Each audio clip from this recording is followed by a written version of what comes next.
I have interviewed hundreds of bands for You Thought They Were Dead. And what interests me so much about the Dry Heaves is the purity of their process. Despite the record company interest, despite the growing fan base and interest on the internet, I don't think they have a prayer in hell of having any kind of success. But they love their process of suffering so much that I am willing to record it, and to record it as long as an audience is willing to watch and participate in this horrible car crash.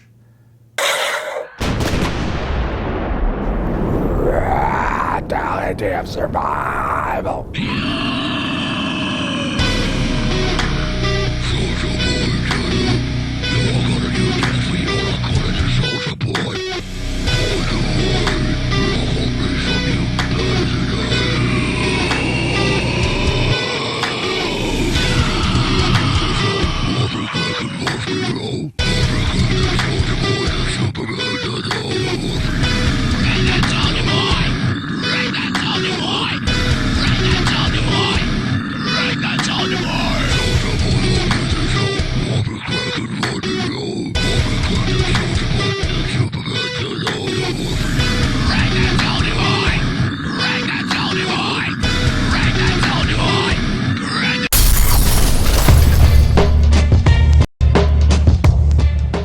I've been having people call me and write me nonstop and being like, when are you putting out the Dry Heaves record? When are you putting out the Dry Heaves record? If you make the same type of record, that's easy. Everything will be fine. I know.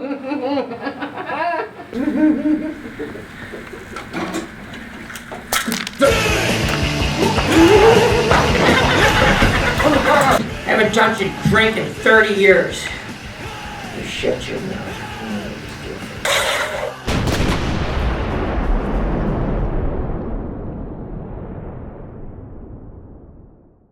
I think the Dry Heaves could be a reality TV show.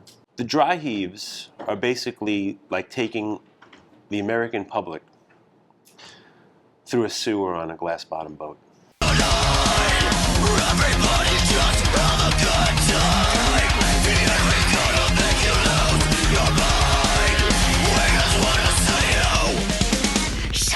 So guys, the response has been adequate. Not bad at all. 500, Adequate. 500, Hey! right, 500 views on YouTube. Nice. So I'm thinking if That's we... pretty good for a couple weeks, right? Say, Exactly. I think if we persevere, Not if we keep this bad. up, then we could develop an audience. So, so what I think we should do is we should make this a regular thing. Wow. And I'll follow you around. It'll be a reality television show. Oh wow, neat. Nice. So you're gonna when we get our instruments finally, you'll see us tuning up for the first time in 30 years and start to rehearse and everything. The whole thing. Nice. All, you know, every nook and cranny of your mind. when I see an accident, I run towards it, just to see if I could be a part of it.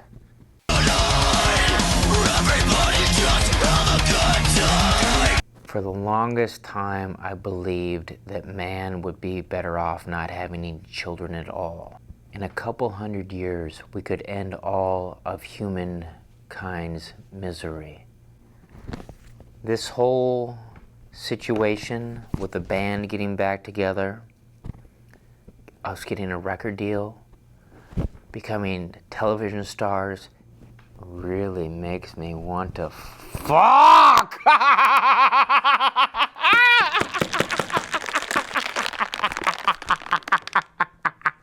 Will was always a problem. He was drinking too much, he was taking drugs too much, and we made him go to see a shrink.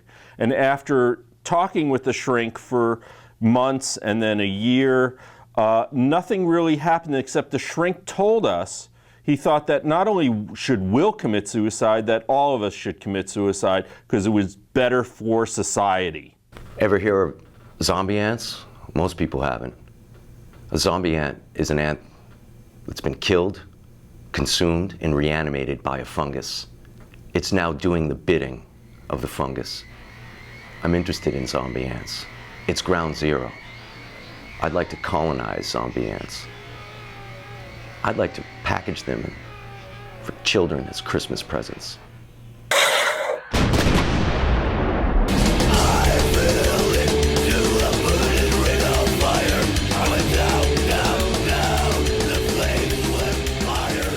Well, the reason why John Sr.'s here, he's basically teaching them to become the muscle for the label.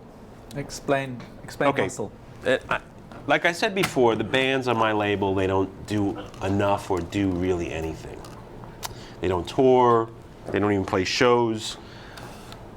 They have even problems buying their own guitar strings. It's really a shame. Well, so what I need is for John, who's an expert. John isn't. We can't have little John handling firearms. Why He's not not? handling it, he's put it on the table.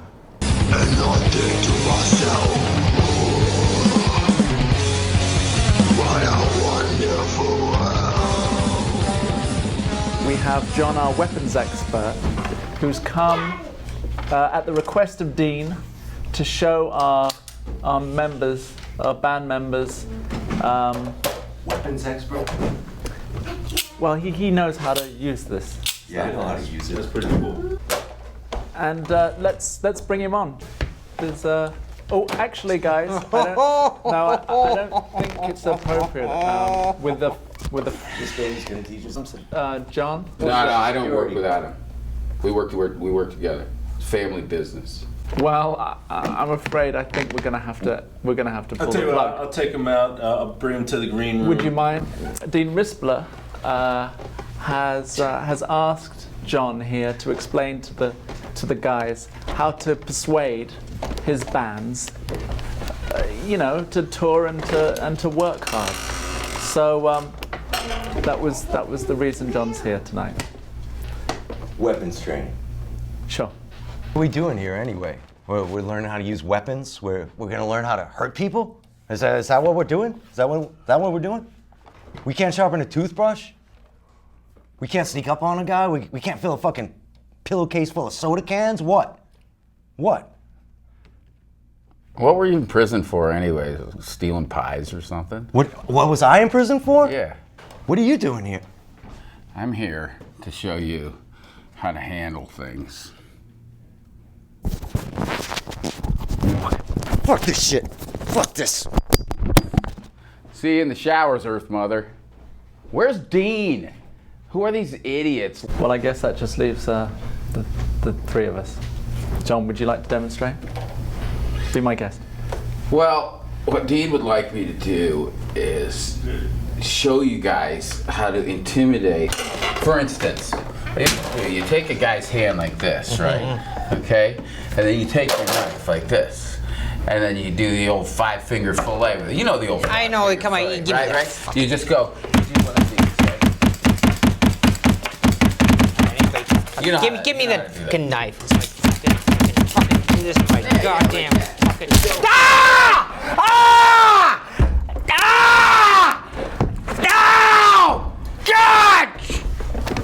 Amateurs. I can't work with these people. Jesus, Larry, What's going on? We've got a situation. What do you mean a situation? I think he got a flesh wound. What happened? I think Will hurt himself. He cut himself. Oh, his finger's missing! Sit him down. Get him sitting back. Sit him down, please. Oh my God, we gotta look for his Look for the finger. finger. Look for the finger. Can you move your foot, please? Oh my God, here it is. Doing? Oh my God, the finger. Jesus. We gotta wash it off, clean Larry, it, get it get on ice. Exactly. Can you take care of him, please? Go quick, Larry. gotta get it Time is of the essence. Come on.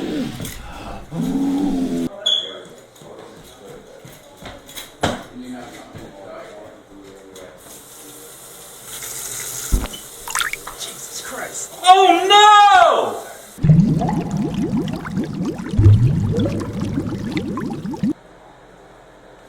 Ah! Okay, I got it. I got the finger. We got to get some ice. We got to put some ice on it. No. Will, come on. No. We got to rush you to the hospital. No. Look.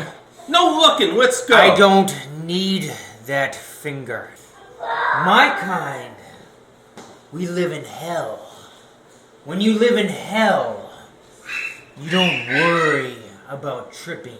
Shut up! Oh!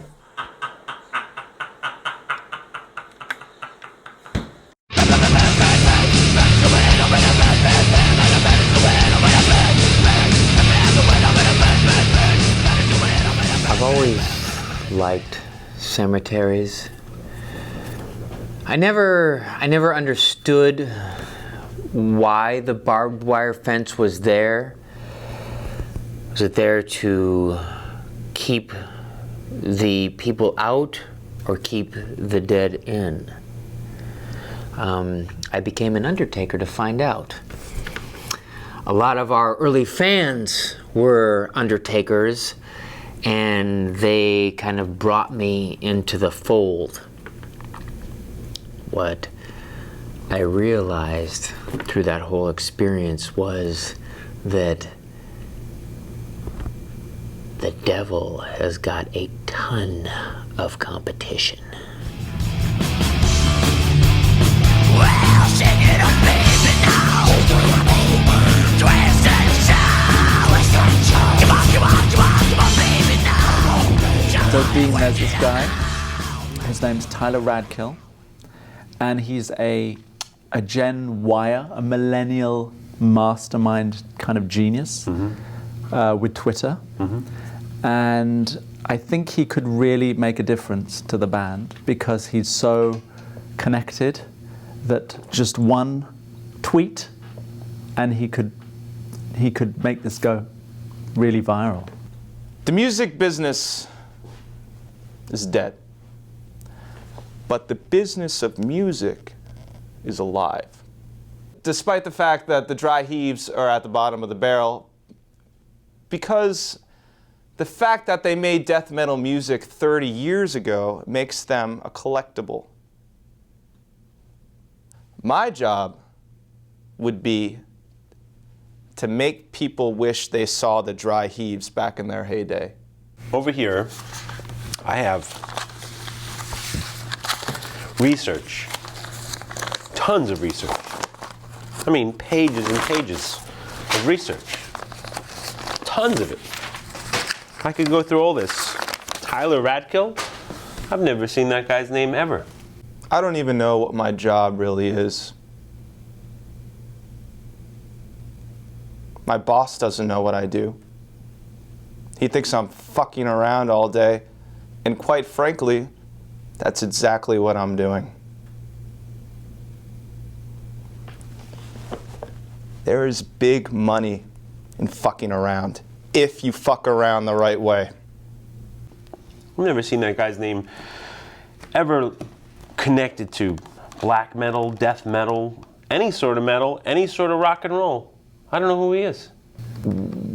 With the net being what it is today, there's a whole mysterious cabal of a few people who control the whole thing, and you never know who they are. You know, they're these anonymous, nerdy types. I am a bubble, which will never burst. As long as I constantly change my title, nobody will ever know that I'm fucking around. If I get the go-ahead, I will make the Dry Heaves get their 15 minutes, but I will make the real money. Of that, I'm sure of it. They say they control the world. They don't control the world.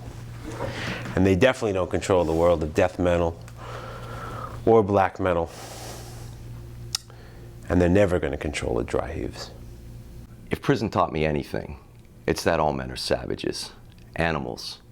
The guys with the neckties, the worst offenders.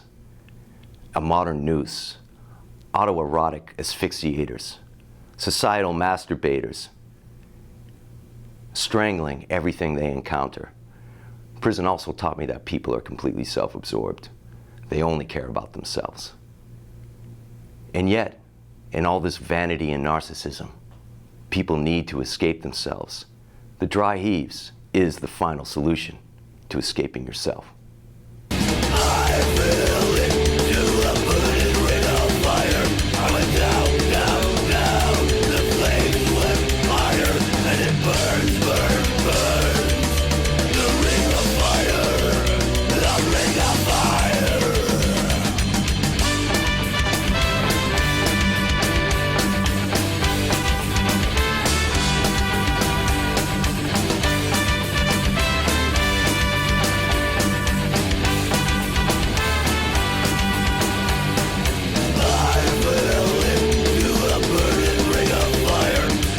The dry heaves are ready for the long, dark road inside out of your brain.